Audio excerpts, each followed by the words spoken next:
3 months ago, I made my video looking back on Jellybean, which ended up being the most viewed video on my channel, which isn't a very high bar, but you gotta start somewhere, I guess. However, I've wanted to make another video looking back on PNGtubers as a whole, since I sounded completely stoned out of my mind in that video, and I think there was a lot more to say in general, as it was mostly just me covering the history of Jellybean, and also I want money. Anyway, smash that like and subscribe button before I smash your mom. It's quick, easy, free, and helps support the channel. If you want a recap of the history of Jellybean, you can go watch that video. But anyway, in short, after their success, many more copies would emerge like most trends do. And this style of YouTube shorts would be called PNGtubers, talking about random things while their avatar tweaks out on crack. And I'm sure many people remember this because commentary YouTubers at the time wouldn't shut up about it, where the main criticism was them being cringe. And while that is true, I'm still surprised to this day how it managed to spiral this badly. Well, besides money, of course. Though, of course, not all of them were innocent, like Meowba. And knowing YouTube, I'm sure that there are some who are pulling a Diddy and touching kitties. Hi viewers,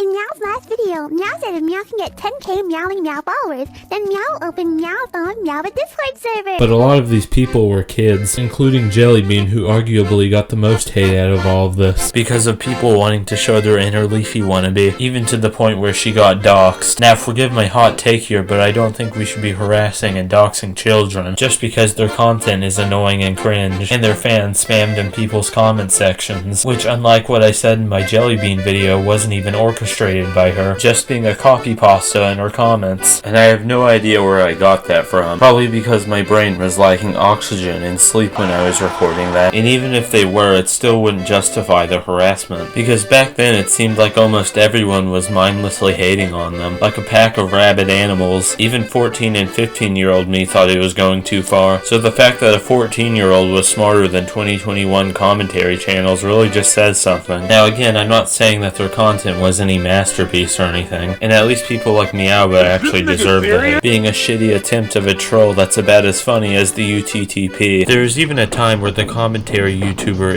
Nguyen decided to go undercover as one for a few days, and even though the experiment didn't last too long, it still managed to get attention and hate. I made a huge mistake. What is this mistake, you ask? Sir, I have not been uploading for a week. Sorry, the duck fell off the face of the earth. That right there is just a preview of what we have in store, alright? Because this duck, TikTok, whatever this thing is, I don't know, it seems like a virgin to me. It's just radiating virgin energy. Guys, this is so cringe. This guy is literally cancer, AIDS, and cancer AIDS. Pretty much no PNGtuber was safe from the wrath of commentary YouTubers. Whether you had 1 million subscribers or 1,000, the subject was milked by the same people who milked Mr. Beast's downfall. Pegasus is gonna have a field day when Dogpack releases his secret 4th video on Mr. Beast funding Islamic terrorist groups or something. From commentary slop channels to gotcha kids, you couldn't escape these videos, which had about as much heart and soul in them as a Chinese sweatshop product, though it did make these channels a shit ton of money and help boost their career. Since this was around the time where people wouldn't stop talking about PNGtubers, that vegan teacher in Nikocado Avocado, who at the time of recording this has gone from Godskin Noble to Godskin Apostle. Luckily, Jellybean seems to have taken all of this well, and their channel is still going and doing pretty decent. And the like to dislike ratio is actually pretty good on a lot of them, and there aren't nearly as many hateful comments as there used to be. And while I haven't looked into how the other PNGtubers are doing, it's nice to see that Jellybean's doing alright after all of this. And people have generally been seeming to wise up throughout the years, since back then the only people I really saw calling this kind of stuff out was Moist Critical and Spoctor doing an interview. But even then, Spoctor isn't quite known for his morals. But in 2023 and onward, I've seen a lot more videos talking about all of this. Okay, well not a lot, but it's still better than nothing. And a lot of my comments on my Jellybean videos seem to agree with me that the whole thing was a complete fiasco and completely exaggerated, and this is the closest thing we've gotten to 2016 commentary videos. Well, let's just hope in the future that people learn their lesson and don't repeat this. Who am I kidding? Of fucking course they won't.